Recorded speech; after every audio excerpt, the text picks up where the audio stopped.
Hello friends, सी programming सीखने की इस सीरीज में आज हम देख रहे हैं स्ट्रिंग को लोअर केस में कैसे कन्वर्ट करें। तो उसके लिए सबसे पहले हमें एक स्ट्रिंग की जरूरत पड़ेगी, तो वो मैं यहाँ पे डिक्लेयर कर देता हूँ। लेट अस से कैरेक्टर str30। उसके बाद मैं clr scr लिख देता हूँ ताकि हमें कोई प्रीवियस आउटपुट दिखाई ना दे, और लास्ट में मैं गेट ch लिख देता हूँ। अभी जो स्ट्रिंग हमने यहाँ पे डिक्लेयर की है वो हमें यूजर के पास से लेनी है, तो उसके लिए हमें एक स्कैनफ स्टेटमेंट की जरूरत पड़ेगी, और उस स्कैनफ स्टेटमेंट के अंदर हम लिखेंगे percentage in the square bracket caret slash n, जो हमें मल्टी वर्ड स्ट्रिंग रीड करके देगा, और उसके बाहर हम लिखेंगे str। यानी कि हम ऐसा भी बोल सकते हैं कि ये स्कैनफ स्टेटमेंट गेट str के इक्विवेलेंट है।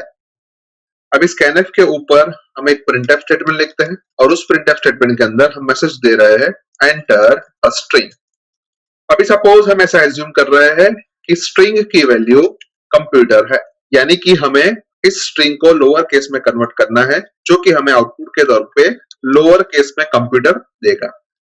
अभी यहाँ पे जो हमने स्ट्रिंग ली है उसका फर्स्ट कैरेक्टर अपर केस में है और बाकी के सारे कैरेक्टर लोअर केस में है, यानी कि बाकी के सारे कैरेक्टर्स को हमें लोअर केस में कन्वर्ट करने की जरूरत नहीं है, सिर्फ फर्स्ट कैरेक्टर को ही हमें लोअर केस में कन्वर्ट करने जाना पड़ेगा। यानी कि हम ऐसा भी बोल सकते हैं कि हमें वन बाय वन इस स्ट्रिंग के सारे कैरेक्टर्स को चेक करना पड़ेगा। तो उसके लिए हम सब जानते हैं कि सी और कुछ नहीं लेकिन हमारी स्ट्रिंग का फर्स्ट कैरेक्टर, या फिर हम ऐसा भी बोल सकते हैं कि हमारे कैरेक्टर एरे का फर्स्ट कैरेक्टर है। सेम वे ओ हमारी कैरेक्टर एरे का सेकंड कैरेक्टर है। सेम वे एम हमारे कैरेक्टर एरे का थर्ड कैरेक्टर है। सेम वे पी हमारे कैरेक्टर एरे का फोर्थ कैरेक्टर है। सेम वे यू हमारे कैरेक्टर एरे का फिफ्थ कैरेक्टर है। सेम वे टी हमारे कैरेक्टर एरे का सिक्स कैरेक्टर है। सेम वे ई हमारे कैरेक्टर एरे का सेवेंथ कैरेक्टर है। एंड सेम वे आर हमारे कैरेक्टर एरे का एट कैरेक्टर है। और हमने प्रीवियस वीडियोस में देखा था कि कोई भी स्ट्रिंग होती है उसको सी बाय डिफॉल्ट नल कैरेक्टर से टर्मिनेट करता है, यानी कि हम ऐसा बोल सकते हैं कि यहाँ पे जो हमने स्ट्रिंग ली है उसका नाइन्थ कैरेक्टर नल कैरेक्टर होगा। अभी हम स्ट्रिंग के पहले कैरेक्टर को चेक करने जाते हैं, और हम चेक करते हैं कि वो अपर केस में है या नहीं, जो कि सही है, यानी कि हमें इसको लोअर केस में कन्वर्ट करना है। अभी हर एक कैरेक्टर के साथ एक ASCII वैल्यू जुड़ी होती है, और अगर ASCII वैल्यू हम देखने जाए तो अपर केस ए की ASCII वैल्यू 65 है, अपर केस बी की ASCII वैल्यू 66 है, अपर केस सी की ASCII वैल्यू 67 है, और ऐसे करते हम आगे जाए तो अपर केस जेड की ASCII वैल्यू 90 है। सेम वे लोअर केस ए की ASCII वैल्यू 97 है, लोअर केस बी की ASCII वैल्यू 98 है, लोअर केस सी की ASCII वैल्यू 99 है, और ऐसे करते हम आगे जाए तो लोअर केस z की वैल्यू 122 है। यानी कि हम हर एक अपर केस और लोअर केस कैरेक्टर्स को ध्यान से देखें तो उसके अंदर 32 का डिफरेंस आता है। यानी कि अगर हमें किसी अपर केस लेटर को लोअर केस लेटर में कन्वर्ट करना है तो हमें उसके अंदर 32 ऐड करना पड़ेगा, और अगर हमें लोअर केस लेटर को अपर केस लेटर में कन्वर्ट करना है तो हमें उसमें से 32 डिडक्ट करना पड़ेगा। अभी यहाँ पे हमें सभी कैरेक्टर्स को लोअर केस में कन्वर्ट करना है, यानी कि हमें जो भी अपर केस लेटर मिलता है उसके अंदर 32 ऐड करना पड़ेगा। यानी कि हम फर्स्ट कैरेक्टर को ध्यान से देखें तो वो अपर केस में था, तो उसके अंदर हम 32 ऐड कर देंगे, जो हमें str0 के अंदर लोअर केस सी आउटपुट के तौर पे देगा। नाउ सेम वे हम बाकी सारे कैरेक्टर्स को भी चेक कर ले, तो सेकंड कैरेक्टर के लिए हम चेक करते हैं कि वो वास्तव में अपर केस है या नहीं है, जो कि गलत है, यानी कि इसके लिए हमें कोई भी टास्क परफॉर्म नहीं करना है। सेम वे थर्ड कैरेक्टर के लिए हम चेक करें कि वो अपर केस में है या नहीं है, जो भी गलत है, यानी कि इसके लिए भी हमें कोई टास्क परफॉर्म नहीं करना। उसके बाद फोर्थ कैरेक्टर के लिए हम चेक करें कि वो अपर केस में है या नहीं है, जो कि गलत है, यानी कि इसके लिए भी हमें कोई टास्क परफॉर्म नहीं करना। उसके बाद फिफ्थ कैरेक्टर के लिए भी हम चेक करते हैं कि वो अपर केस में है या नहीं है, जो कि गलत है, यानी कि इसके लिए भी हमें कोई टास्क परफॉर्म नहीं करना। उसके बाद सिक्स कैरेक्टर के लिए हम चेक करें कि वो अपर केस में है या नहीं है, जो भी गलत है, यानी कि इसके लिए भी हमें कोई टास्क परफॉर्म नहीं करना। उसके बाद सेवेंथ कैरेक्टर के लिए हम चेक करें कि वो अपर केस में है या नहीं है, जो कि गलत है, यानी कि इसके लिए भी हमें कोई टास्क परफॉर्म नहीं करना।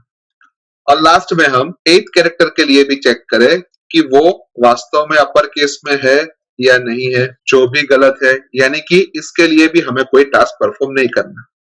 और उसके बाद वाला कैरेक्टर हमारा नल कैरेक्टर है, यानी कि हमारी स्ट्रिंग ऑलरेडी वहां पे टर्मिनेट हो जाती है। यानी कि हमें फर्स्ट कैरेक्टर से लेके जब तक नल कैरेक्टर ना मिले तब तक ये चेक करना है कि वो अपर केस में है या नहीं, और अगर कैरेक्टर अपर केस में है तो हमें उसको लोअर केस में कन्वर्ट कर देना है। तो इसी चीज को हम लॉजिक के तौर पे लिखे तो सबसे पहले मैं एक वेरिएबल ले लेता हूं जिसकी इनिशियल वैल्यू में 0 ले लेता हूं। उसके बाद मैं लूप लिखता हूं और लूप के अंदर मैं लिखता हूं कि जब तक ith पोजीशन पे नल कैरेक्टर ना मिले तब तक हमें लूप को एग्जीक्यूट करना है। और लूप के अंदर हम चेक कर लेते हैं कि हमारा जो भी ith पोजीशन पे कैरेक्टर है वो अपर केस में है या नहीं है, और अगर वो अपर केस में होता है तो हमें सिंपली हमारे ith कैरेक्टर के अंदर 32 ऐड करना है, और एक कैरेक्टर को हम चेक कर लेने के बाद i की वैल्यू को इंक्रीमेंट कर देते हैं। यानी कि फर्स्ट टाइम ये str ऑफ 0 की वैल्यू चेक करेगा, सेकेंड टाइम str ऑफ 1 की value, third time str of 2 की वैल्यू, ऐसे करते करते जब तक नल कैरेक्टर ना मिले तब तक ये वैल्यू चेक करते जाएगा। अभी लूप के बाहर हम एक प्रिंटफ स्टेटमेंट लिखते हैं और उस प्रिंटफ स्टेटमेंट के मदद से हम लोअर केस स्ट्रिंग को प्रिंट करवा देते हैं। तो उसके लिए हम सिंपल सा मैसेज दे रहे हैं कि lower case string is equals to %s, और %s की वैल्यू हम str से रिप्लेस कर देते हैं। अभी यहाँ पे अगर हम लूप को ध्यान से देखें तो वहां पे हमने i नाम के एक वेरिएबल का यूज किया है और उसको हमने ऊपर डिक्लेयर नहीं किया, तो सबसे पहले हमें वो भी डिक्लेयर कर देना पड़ेगा। तो लेट अस से इंटीजर i, और अगर हम इफ स्टेटमेंट को ध्यान से देखें तो उसके अंदर हमने इस अपर नाम के एक फंक्शन का यूज किया है, लेकिन वो फंक्शन ctype.h हेडर फाइल में बिलोंग करता है, यानी कि हमें एक और हेडर फाइल भी ऐड करनी पड़ेगी। तो जिसके लिए मैं लिखता हूं #include ctype.h, और फिर प्रोग्राम को मैं सेव कर देता हूं। प्रोग्राम को सेव करने के बाद प्रोग्राम को कंपाइल करता हूं। कंपाइलेशन में कोई भी एरर नहीं आई तो प्रोग्राम को रन करके हम देख लेते हैं। जहां पे मैं स्ट्रिंग के तौर पे इंसर्ट कर रहा हूं कंप्यूटर, और हमें आउटपुट के तौर पे मिल रहा है lower case string is equals to computer, जो कि परफेक्टली सही है क्योंकि अभी अभी हमने इसी स्ट्रिंग को लोअर केस में मैन्युअली कन्वर्ट किया है। एक और बार प्रोग्राम को रन करता हूं जहां पे मैं स्ट्रिंग के तौर पे इंसर्ट कर रहा हूं हेलो वर्ल्ड, और हमें आउटपुट के तौर पे मिल रहा है lower case string is equals to hello world, जो कि परफेक्टली सही है। पर यहाँ पे जो हमने स्ट्रिंग ली है उसको हमने मैन्युअली लोअर केस में कन्वर्ट नहीं किया, पर आप खुद उसको मैन्युअली लोअर केस में कन्वर्ट करके हमें जो आउटपुट मिल रहा है उसको वेरीफाई कर सकते हो। यानी कि हम ऐसा बोल सकते हैं कि इस प्रोग्राम के थ्रू हम 30 कैरेक्टर्स तक की किसी भी स्ट्रिंग को इजीली लोअर केस में कन्वर्ट कर सकते हैं, और अगर हमें 30 कैरेक्टर से ज्यादा कैरेक्टर्स की स्ट्रिंग को लोअर केस में कन्वर्ट करना है तो हमें डिक्लेरेशन के तौर पे चेंज करना पड़ेगा। यानी कि अगर मुझे 50 कैरेक्टर तक की स्ट्रिंग को लोअर केस में कन्वर्ट करना है तो मैं कैरेक्टर str30 की जगह पे कैरेक्टर str ऑफ 50 कर दूंगा, और ये एक जगह पे चेंज करने से मुझे 50 कैरेक्टर तक की स्ट्रिंग लोअर केस में कन्वर्ट होके मिल जाएगी।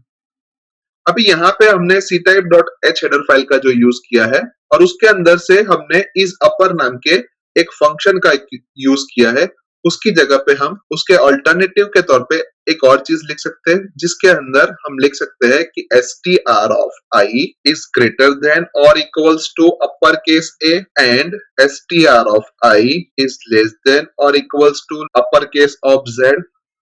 सो आई होप कि आपको इस प्रोग्राम के अंदर अच्छी तरीके से समझ आ चुकी होगी। आज के वीडियो में बस इतना ही, नेक्स्ट वीडियो में फिर से मिलेंगे। Thank you very much.